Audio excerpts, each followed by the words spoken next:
Namaskar and welcome to Daily Global Insights, episode 265. Kindly like this video as soon as it starts so it can reach its maximum potential. Today is Monday, October the 25th, and we start with United States news. Sridharji, Namaskar and welcome to PGurus channel, sir. As always, it's a joy and pleasure to have you on the channel as a co-host. Namaskar. Good morning to everybody. Good evening to those in India, and early good afternoon for those anywhere in the world. Yes, very happy to be here. Good morning to everybody, and looking forward to another great session. And in United States news, Treasury Secretary Janet Yellen says that Treasury is in control of inflation. Sridharji, how true is this statement that the Treasury Secretary says that it is in control of inflation? Isn't that more market forces that determine inflation, sir? Well, I think that what she is trying to imply here is that they are very carefully tracking the inflation rather than saying that they are in control of the inflation. Inflationary forces are market-driven. Inflationary forces are demand and supply dynamics driven by various factors in the ecosystem. So all that Janet is saying is we are watching it and we will apply the appropriate fiscal and monetary tools as is needed to deal with inflation. And Congress is nearing a deal on the budget plan and with a target number of $2 trillion, says Nancy Pelosi. And Joe Manchin, the senator who has been one of the main holdouts, says that he is in agreement about 90%. Sridharji, what is the remaining 10% and what do you think it's going to take to move the needle for this to pass and go to the next step, sir? I think there are two essential issues that seems to be pending. One is I think Manchin has not yet bought into this increased taxes, especially for corporates, and probably the tax slabs for the individuals. So I think there's one holdup around that. The second holdup is around the climate accord, where there is disincentives as well as penalties and tariffs, especially the usage of gas or petrol, as it's called, especially for energy production. So I think that seems to be, those are a couple of those areas where there seems to be still lingering issues. And vaccine mandates continue to disrupt various industries in the United States as it battles COVID. No significant change in hospitalization during the second Delta surge. Florida Governor DeSantis says on vaccine mandates that what Biden administration is doing is unconstitutional. Sridharji, why does the Florida governor say this? The Florida governor has been the point of target on three fronts. First and foremost is this monoclonal, treatment protocols. They did not get enough supply, number one. The second is that they have been forcing issues like punishing employers who don't impose mandates. Florida and generally the Republicans are pro-business, so that's the second. Third is around the mask mandates. So there's issues between Biden as well as the Republicans on that. There's nothing that is proven which says that putting on the mask is mandatory or the otherwise. It is believed that it is very good, but scientifically not yet proven. Last, if I have to wrap it up, there has been this illegal dump of influx of illegal migrants put into Florida and certain select other states, which is causing a problem. So because of this, he is saying without consulting the state and without taking into account, you can't impose at your will all the things that are federal, which violates the basic federal state constitutional framework. And Fauci should be fired after the NIH admits gain-of-function research, says Senator Rand Paul. Sridharji, Senator Rand Paul is one of the more serious voices in the Senate. He's a Republican from Kentucky, and he has held forth, for example, that there was some hanky-panky in the United States elections of 2020, and he was taken seriously. This also, to me, sounds quite serious, sir. What do you think is going to happen next? The gain of function was denied by Fauci. Gain of function was denied by many people. But what has turned out to be is that the NIH has now said that yes, there was gain of function. What's gain of function?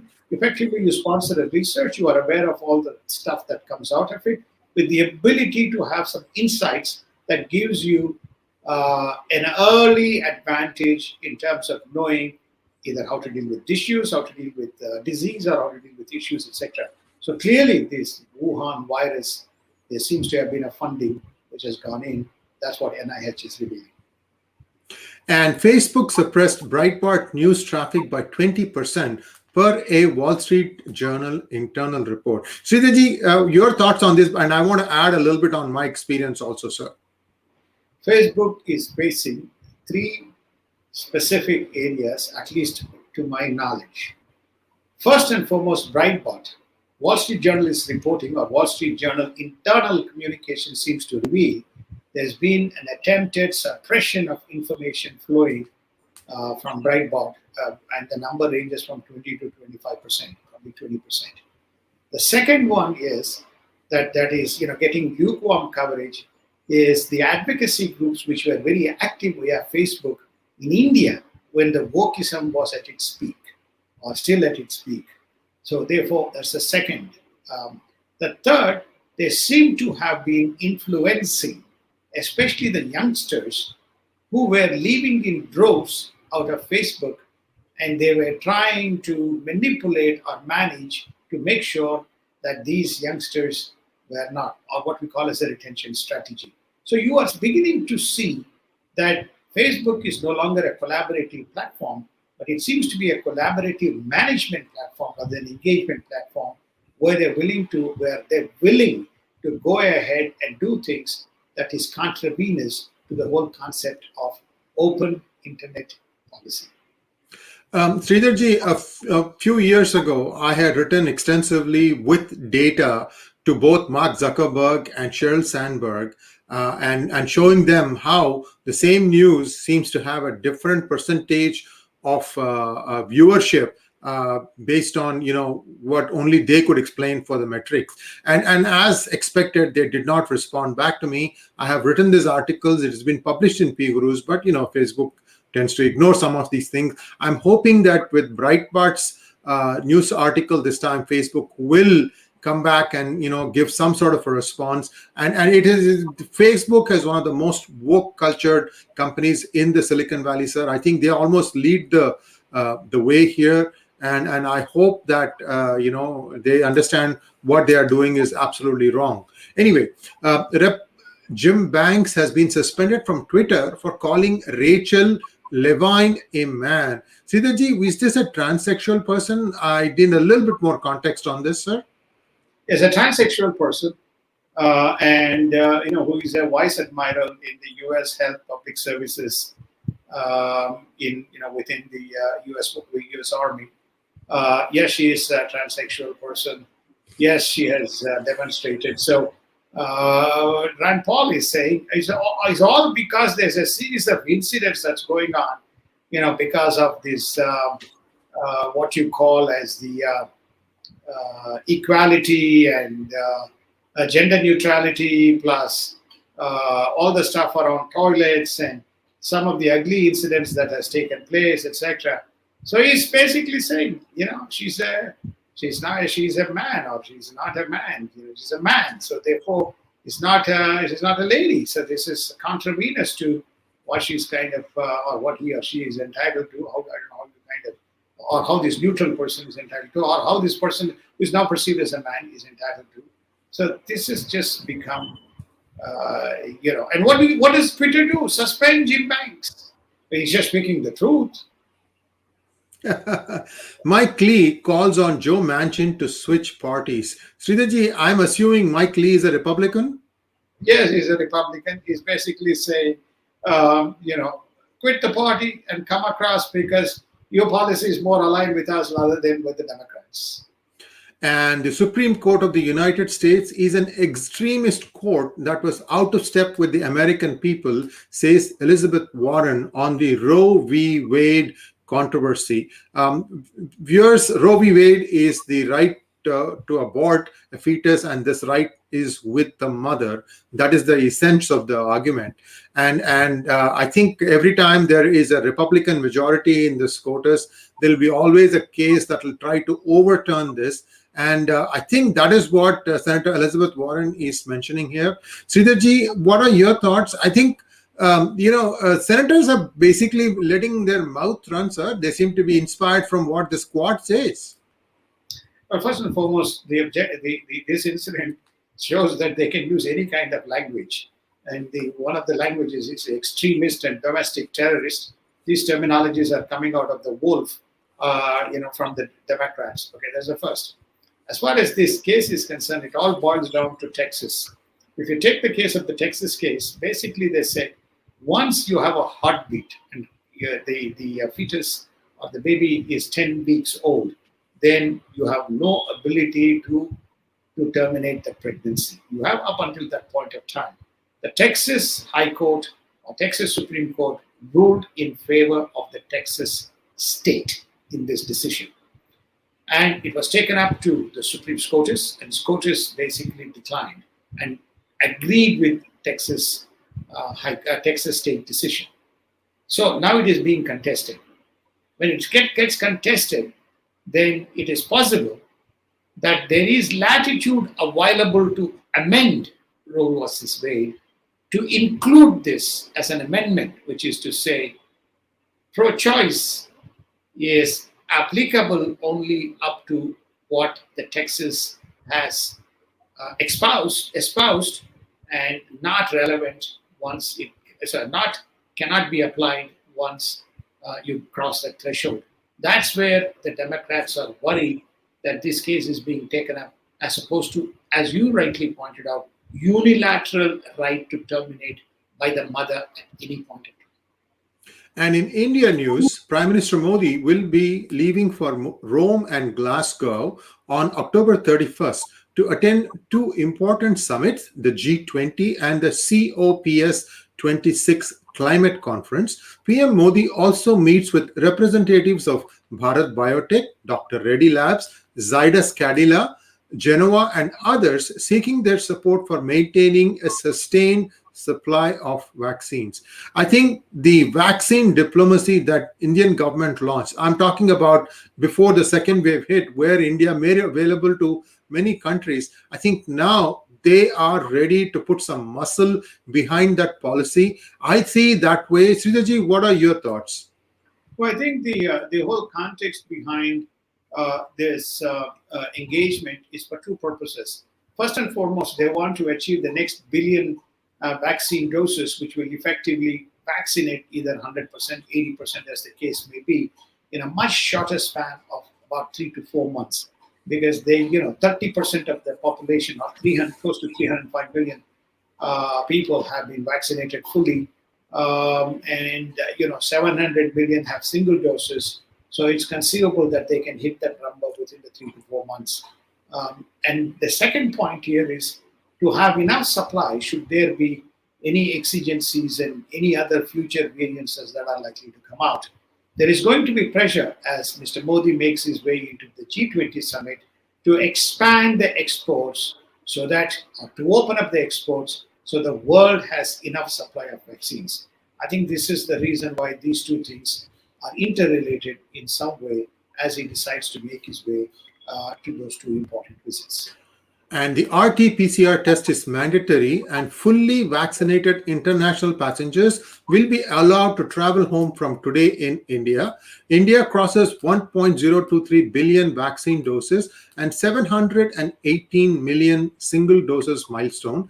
Active cases fall to 167,695. Sridharji, this is excellent, and I just want to share a little bit of my own experience of the 2 weeks I stayed in India about the observance of masks and the rules by even very, very common people. It has been outstanding, sir. The government said you should get vaccinated. They didn't ask any questions. They said, give me the vaccination, give me the first shot, give me the second shot. And people have been falling in line. For one of the most noisiest democracies, India does know how to follow a rule.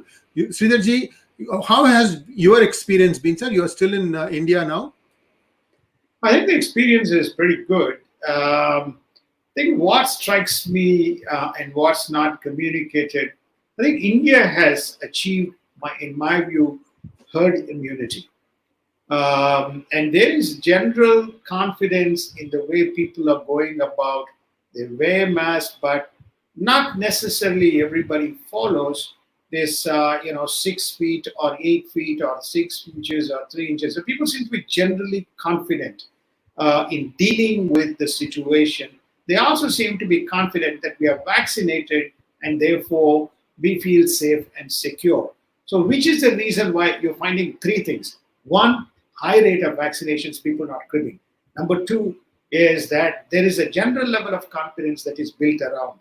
The third, if in normal circumstances, India is very densely populated and people freely, move around, the fact that there has not been, calamities around them gives them that feeling, okay, look, we have to be careful, but we just don't have to go overboard as we are trying to do in the United States. The United States is a case of complete mismanagement when you look at the number of active cases related to what has been. It also proves, I was just talking to somebody this morning, it also questions whether there is something that is missing because the efficacy of the vaccines of India was questioned. But based on what you're seeing on the on-ground realities, I think India has performed on that front admirably well, whatever the composition and the structure of either Covishield or Covaxin. And the Monetary Policy Committee minutes, continued monetary support needed to sustain growth, says RBI Governor. Sridharji, India's monetary policy, how independent is it of its fiscal policy, sir? I would not say that it is independent, completely independent of the fiscal policy. What I would say so is that it does try to integrate or align to some extent with the fiscal policy. What is the alignment, for example? If there is a general belief that economic research and the economic statistical data, which India uses as a basis to, let's say, enact policies which used to borrow more and put money into the economy. When they see that the credit demand is not picking up and hence more cash is put into the system, like the PPP program that we have in the United States, you find that you can't have a monetary policy where you're going to increase the interest rates depending on, let's say, energy prices, because energy prices is one of the things that's being contested in India. So what you're seeing here is that the Reserve Bank governor is consistently maintaining the position. There could be aberrations caused by supplies, but I'm not going to raise the interest rates, basically because I'm going to be supportive of the fiscal policy, but I'm also seeing the micro and macroeconomic data. I don't see the headwinds. So therefore, it's not just credit expansion, but it is cheaper credit to be made available to the industry. An Indian rapid network can pave the path to rapid economic recovery in future years. Can oil and gas to continue to invest in India in oil production and is targeting an investment of about $3 to $4 billion. Remember the judgment that India said that it will comply. I think that is sort of like an important data point for Kane Energy to feel confident. I think the two are the same. Sridharji can set me straight. India reaches the halfway mark in its set target of 400 billion for the current fiscal year. A little bit more context on this also, Sridharji. The context is the exports. I think because in the absence of domestic demand, which is as a recovering economy from COVID-19, you need to still have a buoyancy, and you need to have your manufacturing going, and you need to have economic outcome being generated in the system. So the fact that there is a $400 billion target being met on the export side of the business for this fiscal year or financial year is a reflection that they have reached the 50% quota is very positive, and which is one of the reasons why they are expecting a growth of 9.5% for FY21 and 8.5% for FY22. So I think the numbers do stand up to that. FY22 and FY23. The numbers, arithmetic numbers lend itself to some of the economic activity, especially around exports. PLI programs have also been very supportive.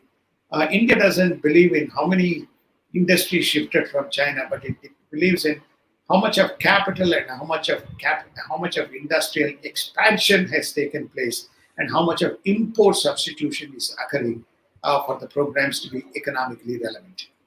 And a comment on the cane, oil, and gas initiatives or investments. The investment is it is consistent with the policy that you're consistent with the statement that you have made, which is namely that they seem to be leaving few things behind, and making their investments. We talked about Exxon, so energy expansion is going to be very big in India. Nobody wants to miss out, and Gain Energy is basically tagging behind the other players. If I'm correct, it's part of the Vedanta group. I don't think it is standalone in its own right, but it's part of the Vedanta group, which is considered to be, well anchored. It's British, but well anchored in by investments in India. And let's take a quick look at global news now. Biden committed to avoiding China confrontation, says his Asia trade representative Kurt Campbell. 50 years after China's admission, Taiwan remains shut out of the United Nations. Taiwan and US discussed the UN participation ahead of a key anniversary. Sridharji, do you think Taiwan will be allowed to make a speech on the UN floor, sir? That would be a huge statement. Well, it's going to be interesting. For those people who are not aware of the context, this was the Republic of China when it had held a UN seat. Then you had the revolution in China, and then you had the new power coming, new regime. The CCP came in. In 1971, they were inducted into United Nations. The case may be the political powers, and which resulted in the ouster of Taiwan. And so 50 years on, you find China is sitting there and making the statement that these fellows fled mainland China when we took over, and it's a province of China. So Taiwan is not a country in its own right. So that is the stand that has been taken. If you look at all the stuff that goes on in United Nations, I'll be very, very surprised if it gets any status other than some form of an observer status and perhaps allowed to speak, but I don't know whether it will be called an independent country by itself. And Indonesia and Foxconn are in talks over electronic vehicle investment. Sridharji, this EV, we have to take a step back to look at this EV, in my opinion, because although on the vehicle side, you will be consuming electric power, but what goes into generation of that extra electric power also need to be looked into. That's my 2 cents, sir. How do you see this? Well, I think the article, the news item has 2 elements to it. The first and foremost element that I try to focus here is that Taiwan is expanding its footprint out of China into many, many other countries, making those countries an important ally and partner. We talked about Foxconn being in India, in Japan, and United States, and Vietnam, and now extending to Indonesia, in Malaysia, and so on. So that's the first point. The second point that you're talking about, which is namely, is EV an efficient alternative? I think there is a big question mark, as you have rightly pointed out. I've equally seen studies which is to say EV is going to be contravenous in terms of the outcome that they are expecting. It is going to be more consumptive, maybe less efficient, but it may address the energy emission or the emission control issue, but at a huge cost. And Tibet remains almost forgotten after 70 years, and Tibetans say China has no authority or role to select Dalai Lama. Sridharji, I thought that every time there is talk about Dalai Lama, the selection has to be approved by mainland China. Isn't this true? Well, there's not only mainland China, but now they've taken the law into themselves and they say that they will appoint a Dalai Lama. So we probably have 2 Dalai Lamas. If you appoint a Dalai Lama and put him in Tibet, he will disappear within 24 hours. Mr. Xi Jinping has his own way of doing these things, or the CCP has its own way of doing things. So therefore, I think that there's never a resolution. We need to look at these two numbers: 50 years United Nations, 70 years since the formation or the Secession formation of the Communist Party. Both have been very disastrous as far as the global outcome is concerned, in conjunction with the WTO entry, which came subsequently, allowing China into the WTO. All three very disastrous decisions. Tibet, to some extent, I think India has to be also held accountable and not defending, not supporting when it was brutally taken over. And the brutality has sustained and continued. And EU holds out on free trade discussions with Australia for the second time over French displeasure. So now we have evolving camps. There is the United Kingdom that is no longer part of EU. Then there is EU, and inside EU looks like there are two camps, Germany and France. One is more China leaning, one is not. What are your thoughts, sir, and what does this mean? Right now, it means that the France are leading the way. France is a more leading voice.